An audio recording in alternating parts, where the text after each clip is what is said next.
This is All of his co-workers were gone. What could it mean? Stanley decided to go to the meeting room. Perhaps he had simply missed a memo.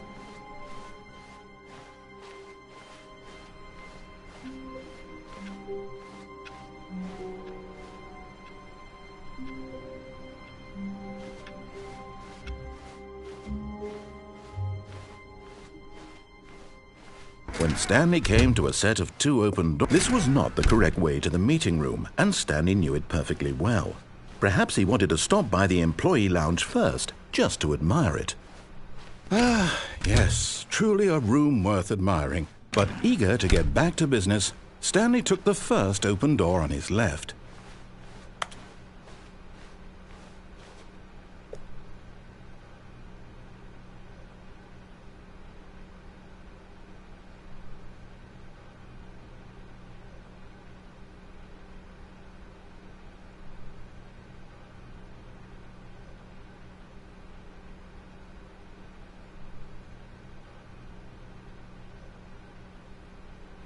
Stanley was so bad at following directions, it's incredible he wasn't fired years ago.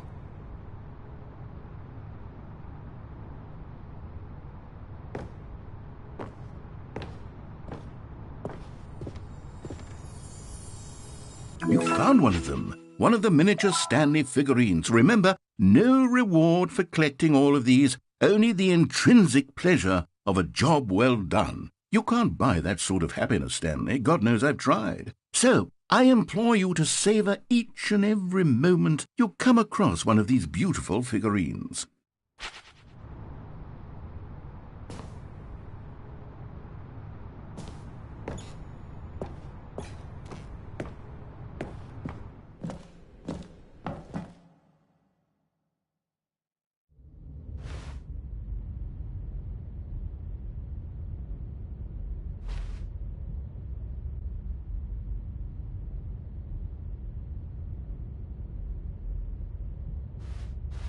Stanley had now gotten himself so far off the beaten path that it seemed the office had begun. So far off the beaten path that it seemed the office had begun. So far off the beaten path that it seemed the office had begun. So far off the beaten path that it seemed the office had begun. So far off the beaten path that it seemed the office had begun. So far off the beaten path that it seemed the office had begun.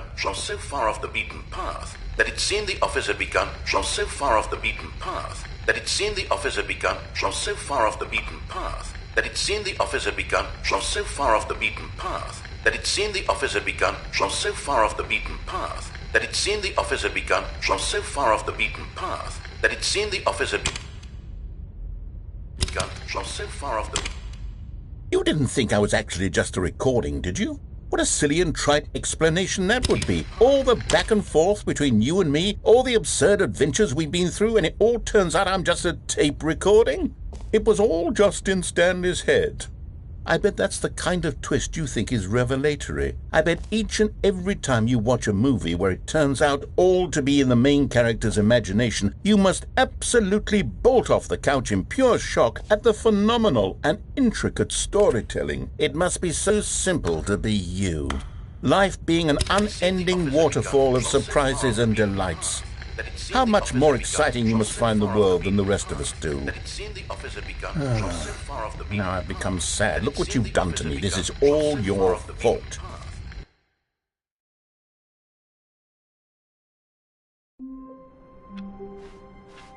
All of his co-workers were gone.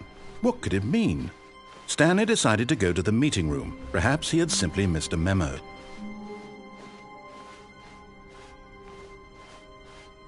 When Stanley came to a set of 2 open doors, he entered the door on his left.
Coming to a staircase, Stanley walked upstairs to his boss's office. Another miniature Stanley figurine. This, there really must be a snappier name for these things. What about mini-stands? Stanley figs? What about Stanlerines? Yes, I think I like that. Another Stanlerine under your belt.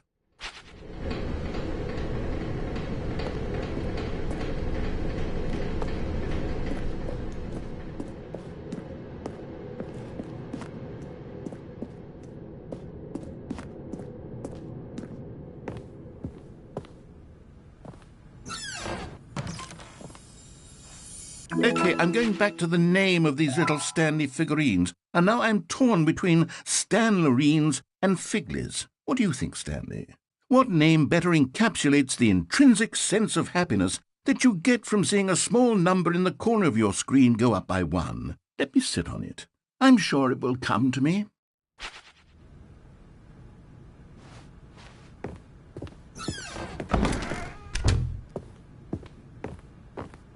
Stepping into his manager's office, Stanley was once again stunned to discover not an indication of any human life. Shocked, unraveled, Stanley wondered in disbelief who orchestrated this. What dark secret was being held from him? What he could not have known was that the keypad behind the boss's desk guarded the terrible truth that his boss had been keeping from him. And so the boss had assigned it an extra secret PIN number, 2845. But of course, Stanley couldn't possibly have known this.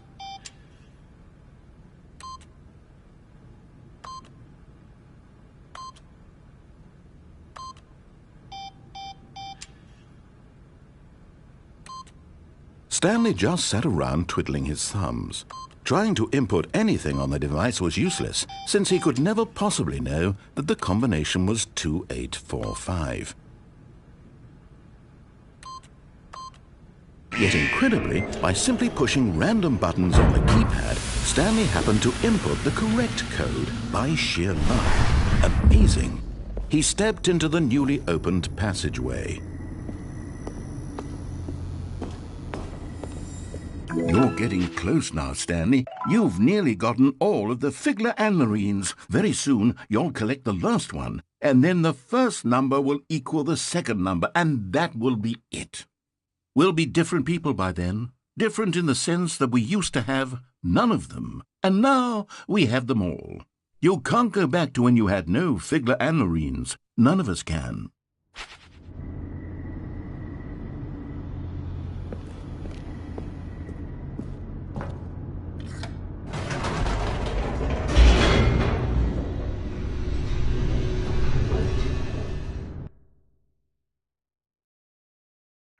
Descending deeper into the building, Stanley realized he felt a bit peculiar. It was a stirring of emotion in his chest, as though he felt more free to think for himself, to question the nature of his job. Why did he feel this now, when for years it had never occurred to him? This question would not go unanswered for long.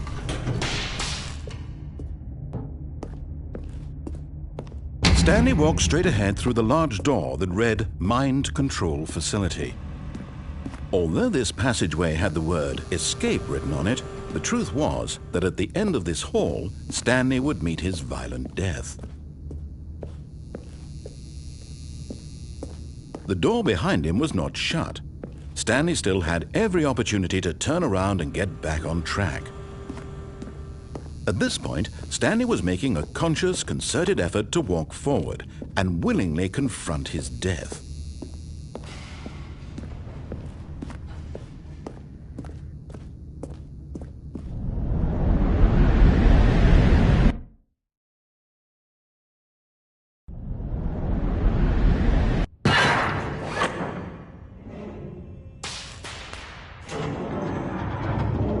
As the machine whirred into motion and Stanley was inched closer and closer to his demise, he reflected that his life had been of no consequence whatsoever. Stanley can't see the bigger picture. He doesn't know the real story, trapped forever in his narrow vision of what this world is. Perhaps his death was of no great loss, like plucking the eyeballs from a blind man. And so he resigned and willingly accepted this violent end to his brief and shallow life. Farewell, Stanley.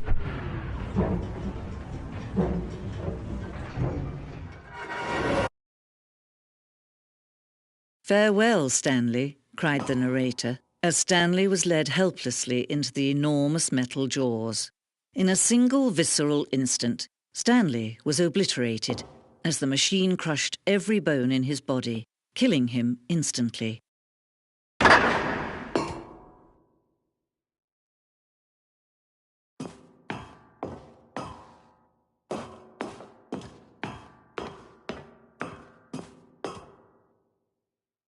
And yet it would be just a few minutes before Stanley would restart the game, back in his office, as alive as ever. What exactly did the narrator think he was going to accomplish? When every path you can walk has been created for you long in advance, death becomes meaningless, making life the same. Do you see now? Do you see that Stanley was already dead from the moment he hit start?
Oh, look at these two. How they wish to destroy one another. How they wish to control one another. How they both wish to be free.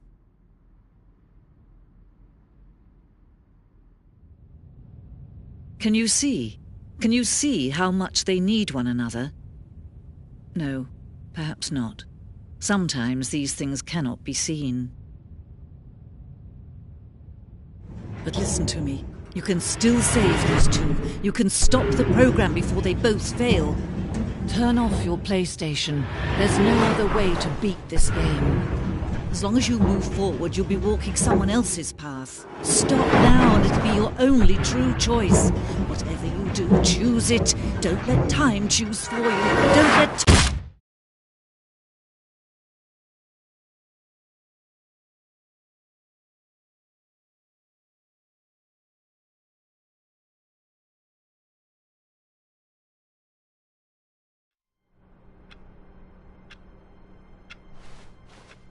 All of his co-workers were gone. What could it mean? Stanley decided to go to the meeting room. Perhaps he had simply missed a memo.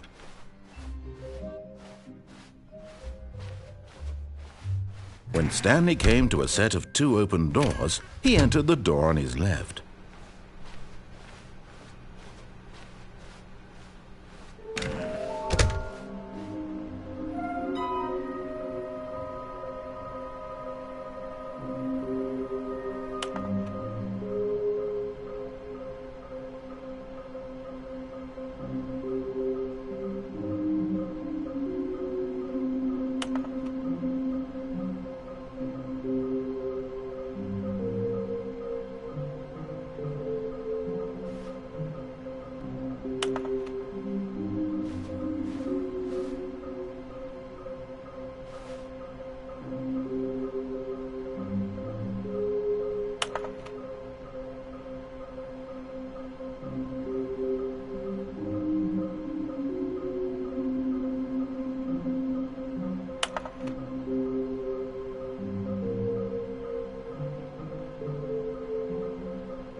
Stanley stepped into the broom closet, but there was nothing here, so he turned around and got back on track.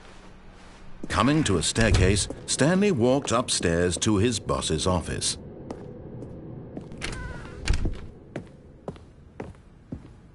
Stepping into his manager's office, Stanley was once again stunned to discover not an indication of any human life. What could it mean? Stanley was in such a rush to get through the story as quickly as possible, he didn't even have a single minute to just let the narrator talk.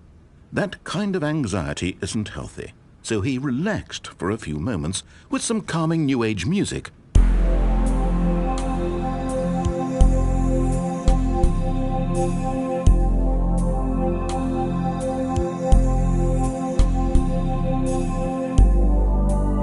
Feeling soothed and rejuvenated, Stanley calmly walked forward into the opened passageway.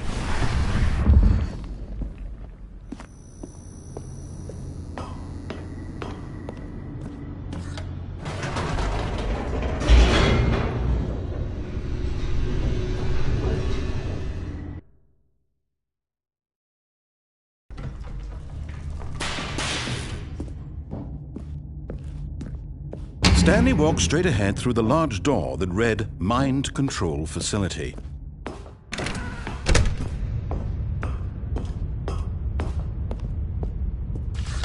The lights rose on an enormous room packed with television screens.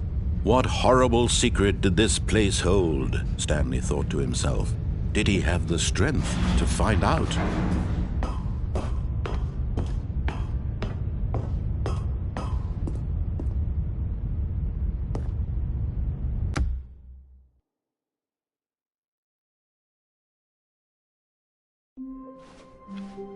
All of his co-workers were gone. What could it mean? Stanley decided to go to the meeting room. Perhaps he had simply missed a memo.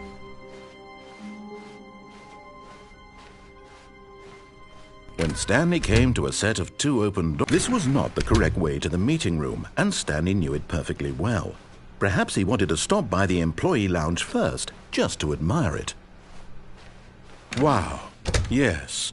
this room. But eager to get back to business, Stanley took the first open door on his left. And so he detoured through the maintenance section, walked straight ahead to the opposite door, and got back on track.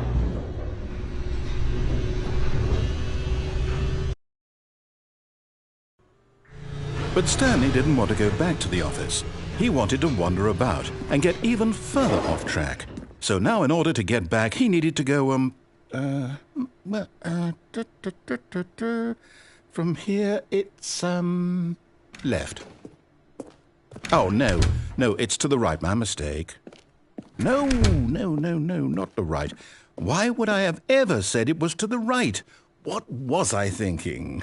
It's clearly... Oh dear, would you hold on for a minute, please? Now, let's see, we went down right, left, down, left, right. Yep, okay, yes. I've got it now. This story is absolutely, definitely this way.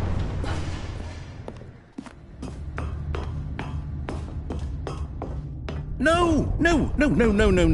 This isn't right at all. You're not supposed to be here yet. This is all a spoiler. Quick, Stanley, close your eyes. Okay. We just have to get back to, oh, who am I kidding?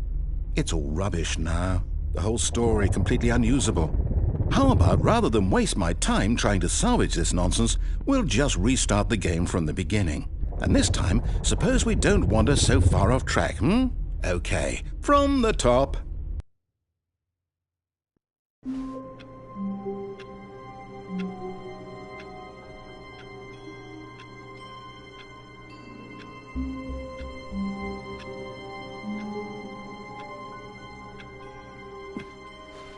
All of his co-workers were gone. What could it mean? Stanley decided to go to the meeting room. Perhaps he had simply missed a memo.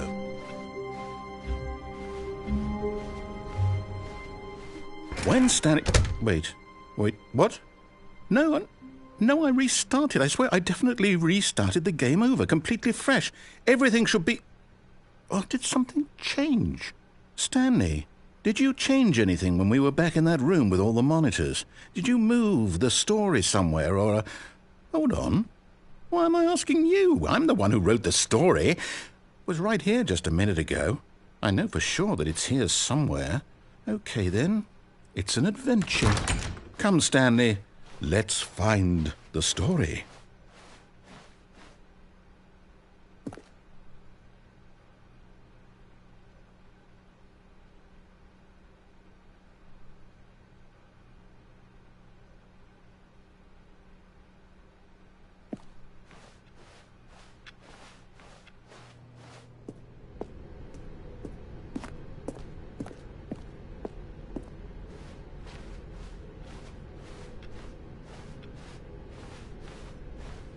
I'll say it.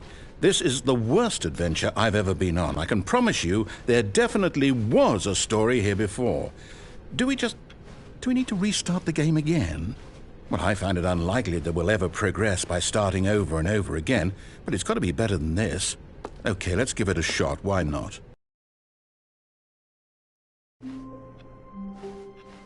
All of his co-workers were gone. What could it mean? Stanley decided to go to the meeting room. Perhaps he had simply missed a memo.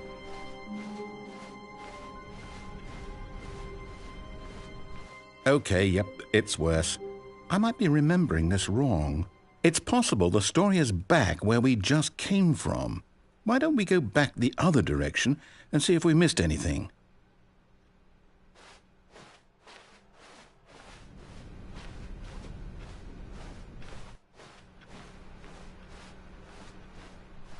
Aha! I knew we'd missed something. The story. Here it comes. No, wait, never mind. Not the story. Okay, let's head back the other way and retrace our steps.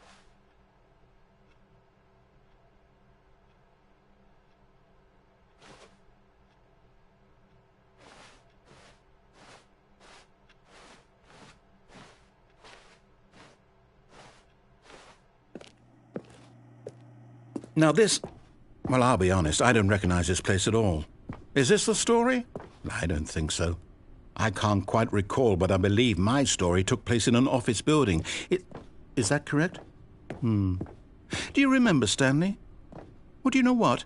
Since I've completely forgotten what we were supposed to be doing, how about this? You win! Congratulations! I know you put in a lot of hard work, and it really paid off, so good job. Oh, no. No, I don't feel right about this at all. We both know you didn't put in any actual work for that win. Some people win fair and square, and this was not one of those situations. Okay, I'm getting weirded out by whatever this place is. I don't care what might happen this time. I have to restart. All right, I've got a solution. This time, to make sure we don't get lost, I've employed the help of the Stanley Parable Adventure Line. Just follow the line. How simple is that? No, I'm down. We're leaving it up to the line from now on.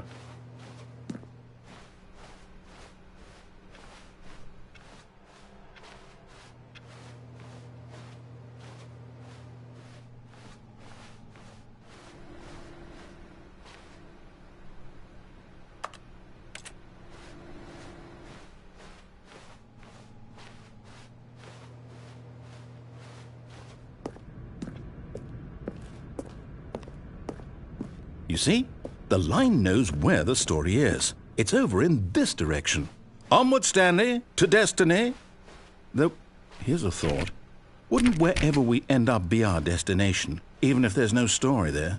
Or to put it another way, is the story of no destination still a story? Simply by the act of moving forward, are we implying a journey such that a destination is inevitably conjured into being via the very manifestation of the nature of life itself? Okay, Stanley, I need to follow this train of thought for a minute. Just stick with me.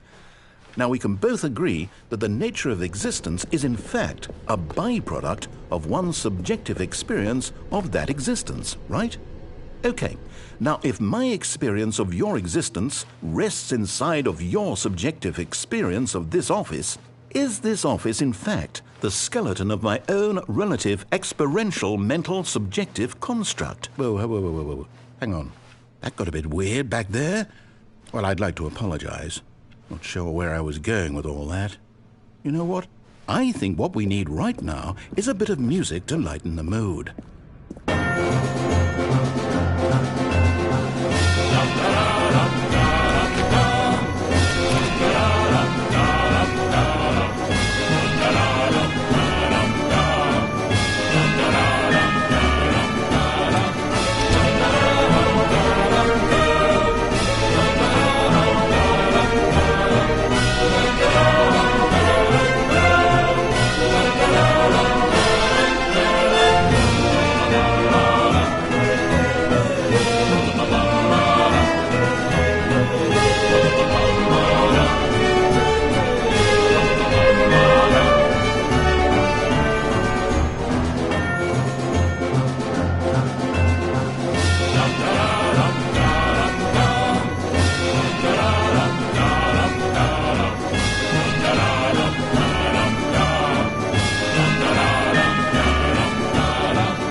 Cut the music, go back and look at that fern. Wait, what? We're back at the office? No. Line, you do know we're looking for the Stanley Parable, right? The story? Is any of this ringing a bell?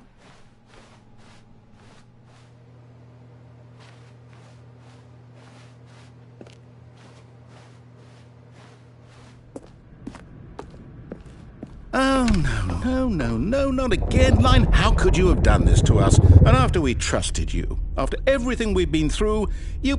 Oh, I can't take this anymore. To hell with it. Restart.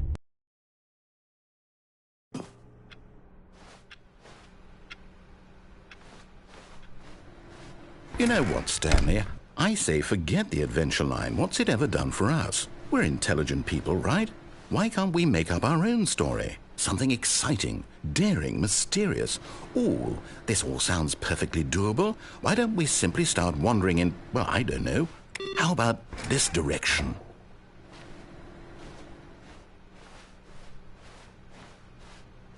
Now, yes, this is exciting. Just me and Stanley forging a new path, a new story. Well, it could be anything. What do you want our story to be? Go wild. Use your imagination. Whatever it might be, Stanley, I'm ready for it.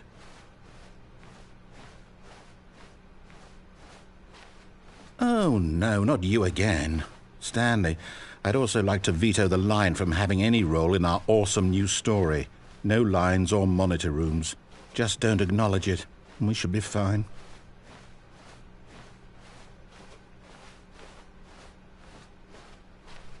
Ah, a choice. We get to make a decision.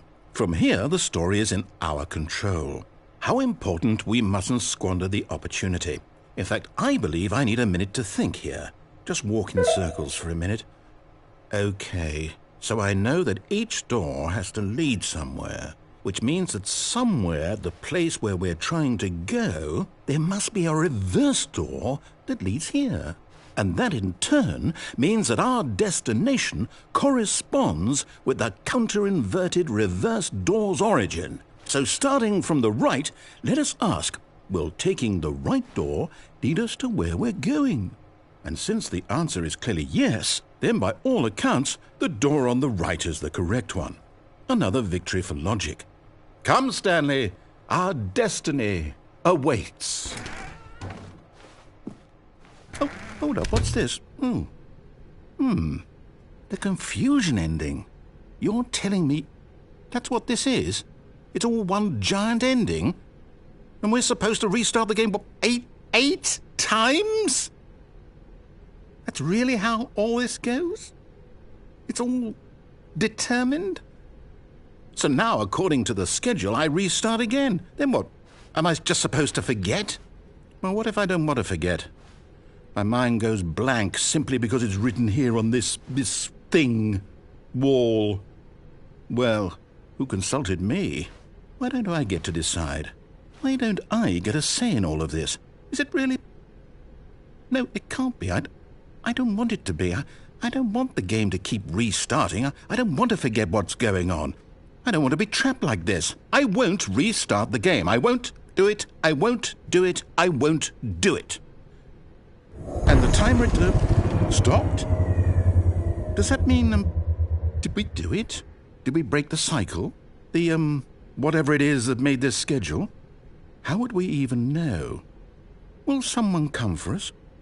Will something happen? So, okay. I guess now we just wait, you know. I suppose in some way that this is a kind of story, wouldn't you agree? I'm not quite sure if we're in the destination or the journey, though they're always saying that life is about the journey and not the destination, so I hope that's where we are right now. We'll find out, won't we? Eventually. Well, in the meantime, if you...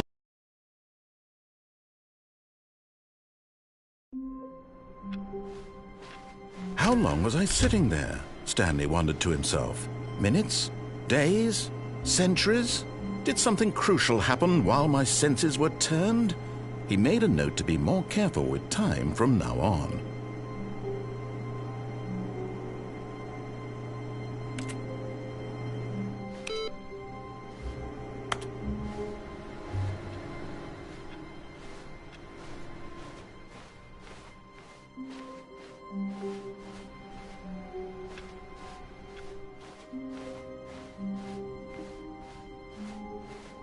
When Stanley came to a set of 2 open doors, he entered the door on his left.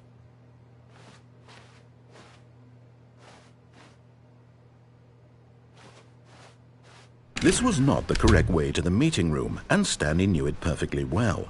Perhaps he wanted to stop by the employee lounge first, just to admire it. The lounge was sublime, a work of art. What was it about this room that called so deeply and so personally to Stanley? its grace, its subtle charm. No. Stanley knew it was something deeper, something darker.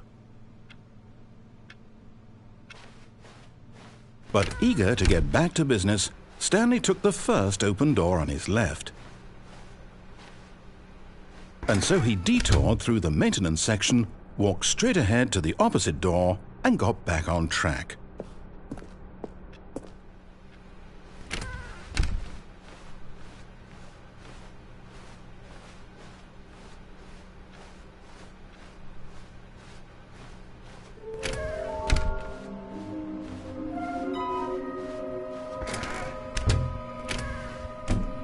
Oh, no, not again. I won't be part of this. I'm not going to encourage you. I'm not going to say anything at all. I'm just going to be patient and wait for you to finish whatever it is you enjoy doing so much in this room. Please take your time.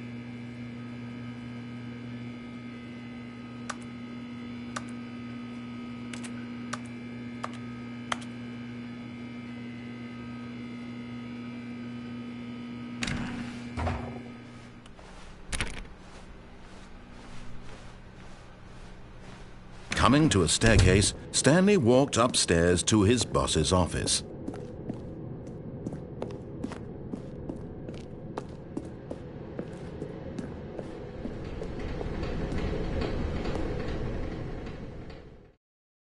But Stanley just couldn't do it. He considered the possibility of facing his boss. Admitting he had left his post during work hours, he might be fired for that. And in such a competitive economy, why had he taken that risk? All because he believed everyone had vanished? His boss would think he was crazy. And then something occurred to Stanley. Maybe, he thought to himself, maybe I am crazy. All of my co-workers blinking mysteriously out of existence in a single moment for no reason at all? None of it made any logical sense. And as Stanley pondered this, he began to make other strange observations. For example, why couldn't he see his feet when he looked down? Why did doors close automatically behind him wherever he went? And for that matter, these rooms were starting to look pretty familiar. Were they simply repeating? No, Stanley said to himself, this is all too strange. This can't be real. And at last, he came to the conclusion that had been on the tip of his tongue. He just hadn't found the words for it. "I'm dreaming!" he yelled. "This is all a dream." Oh, what a relief Stanley felt to have finally found an answer, an explanation. His co-workers weren't actually gone. He wasn't going to lose his job. He wasn't crazy after all. And he thought to himself, I suppose I'll wake up soon. I'll have to go back to my boring real-life job pushing buttons. I may as well enjoy this while I'm still lucid. So he imagined himself flying and began to gently float above the ground. Then he imagined himself soaring through space on a magical starfield, and it too appeared. It was so much fun, and Stanley marveled that he had still not woken up. How was he remaining so lucid? And then perhaps the strangest question of them all entered Stanley's head. One he was amazed he hadn't asked himself sooner. Why is there a voice in my head dictating everything that I'm doing and thinking? Now the voice was describing itself being considered by Stanley, who found it particularly strange. I'm dreaming about a voice describing me, thinking about how it's describing my thoughts, he thought. And while he thought it all very odd and wondered if this voice spoke to all people in their dreams, the truth was that, of course, this was not a dream. How could it be? Was Stanley simply deceiving himself, believing that if he's asleep he doesn't have to take responsibility for himself? Stanley is as awake right now as he's ever been in his life. Now, hearing the voice speak these words was quite a shock to Stanley. After all, he knew for certain, beyond a doubt, that this was in fact a dream. Did the voice not see him float and make the magical stars just a moment ago? How else would the voice explain all that? This voice was a part of himself too. Surely, if he could just... He would prove it. He would prove that he was in control, that this was a dream. So he closed his eyes gently, and he invited himself to wake up. He felt the cool weight of the blanket on his skin. the press of the mattress on his back, the fresh air of a world outside this one. Let me wake up, he thought to himself. I'm through with this dream. I wish it to be over. Let me go back to my job. Let me continue pushing the buttons. Please, it's all I want. I want my apartment, and my wife, and my job. All I want is my life exactly the way it's always been. My life is normal. I am normal. Everything will be fine. I am okay.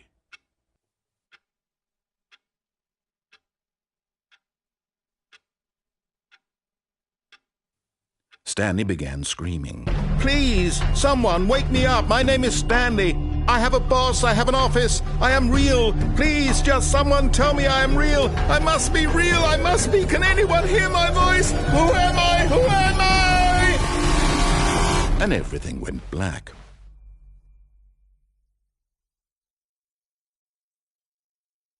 This is the story of a woman named Mariella.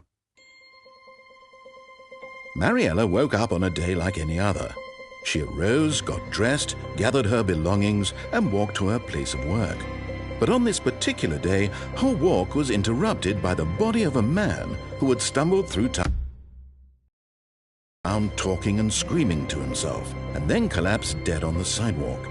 And although she would soon turn to go call for an ambulance, for just a few brief moments she considered the strange man. He was obviously crazy. This much she knew. Everyone knows what crazy people look like. And in that moment, she thought to herself how lucky she was to be normal. I am sane. I am in control of my mind. I know what is real and what isn't. It was comforting to think this, and in a certain way, seeing this man made her feel better. But then she remembered the meeting she had scheduled for that day. The very important people whose impressions of her would affect her career, and by extension, the rest of her life. She had no time for this, so it was only a moment that she stood there, staring down at the body. And then she turned and ran.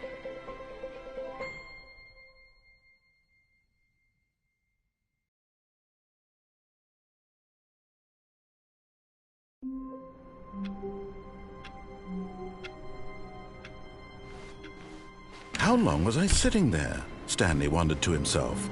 Minutes? Days? Centuries? Did something crucial happen while my senses were turned? He made a note to be more careful with time from now on.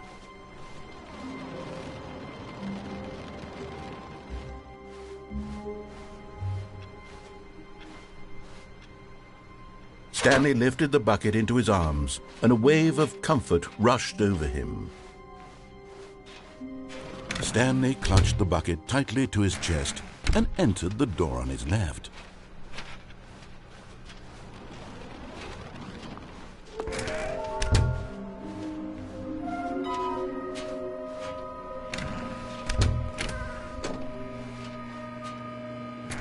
All right, I've got a second sticker back here, and I'm going to slap it on as well because I think it's appropriate. You see? I feel that it works because the sticker is also a bucket. That way, if you're ever unsure whether the thing you're holding is a bucket or not, you can look down at this sticker and say to yourself, "Ah, it's a bucket." There really is a wide variety of applications for this sticker.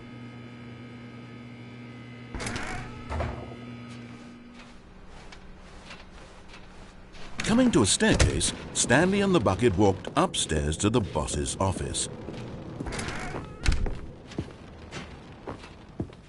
Stepping into his manager's office, Stanley was once again stunned to discover not an indication of any human life.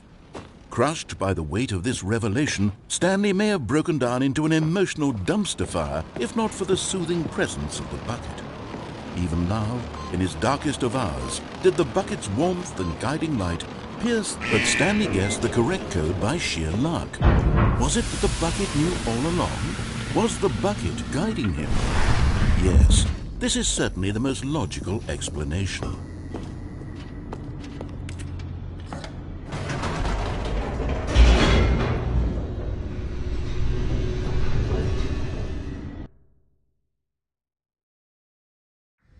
The elevator raced downward, plummeting towards an unknown fate. It would be all Stanley could do to keep himself together, if not for the bucket. Soothing him, comforting him, reassuring that in this darkest moment of uncertainty, he would be all right. The bucket is here for you, Stanley. Everything will be fine.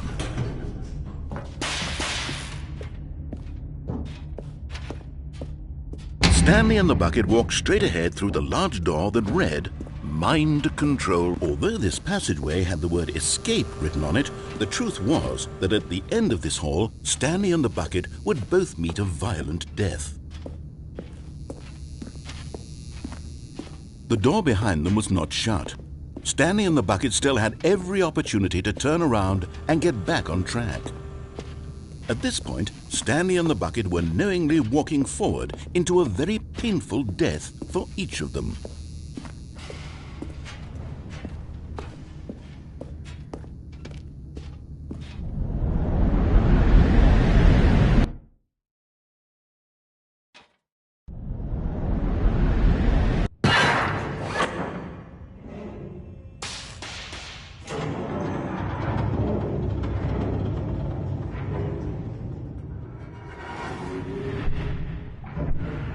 As the machine whirred into motion and Stanley and the bucket inched closer to their demise, Stanley reflected on how meaningless the bucket's warmth and comfort had turned out to be.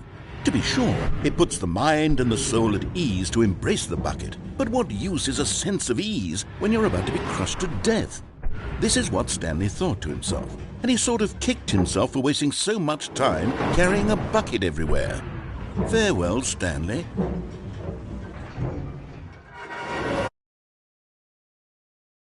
"Farewell, Stanley," cried the narrator, as Stanley and the bucket were led helplessly into the enormous metal jaws. In a single visceral instant, the bucket's life came to an end as it was crushed violently to death.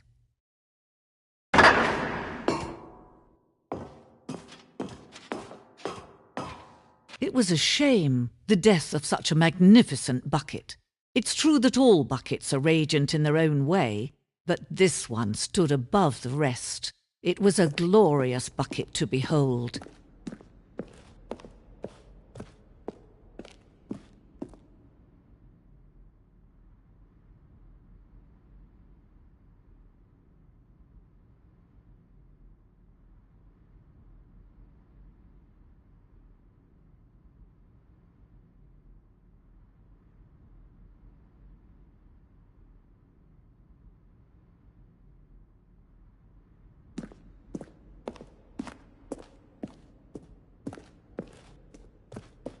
Can you see how arrogant it was for Stanley to take a bucket like this and to claim it for his own?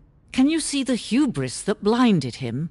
Can you see that the bucket is far more noble than Stanley will ever be in his short life?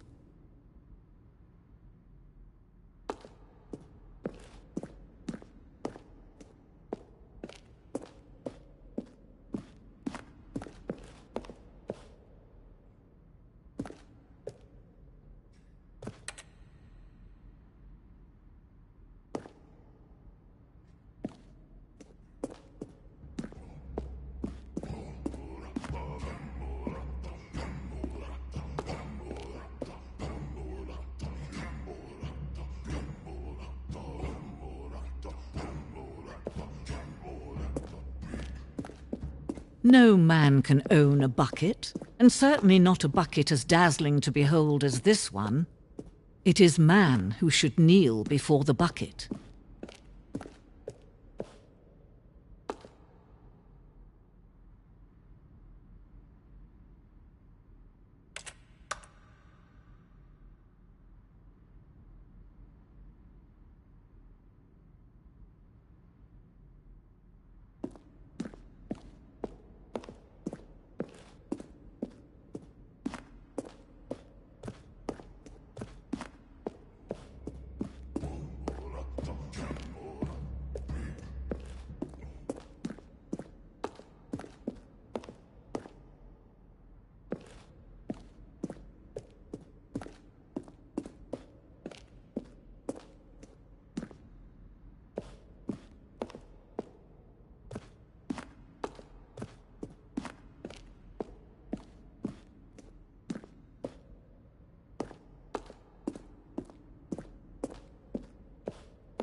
There is something we can do. Something we can do together, you and I, that will right this terrible wrong.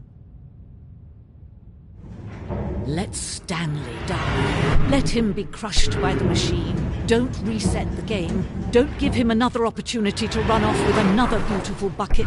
We can save the world's buckets from their treatment as tools and implements if only we let Stanley die together. The bucket shall take its place as ruler, as leader, as commander of a new world, a new vision.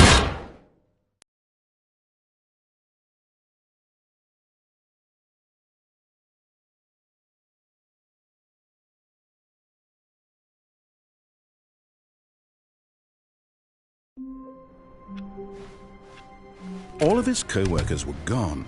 What could it mean? Stanley decided to go to the meeting room. Perhaps he had simply missed a memo. No matter how hard Stanley looked, he couldn't find a trace of his co-workers.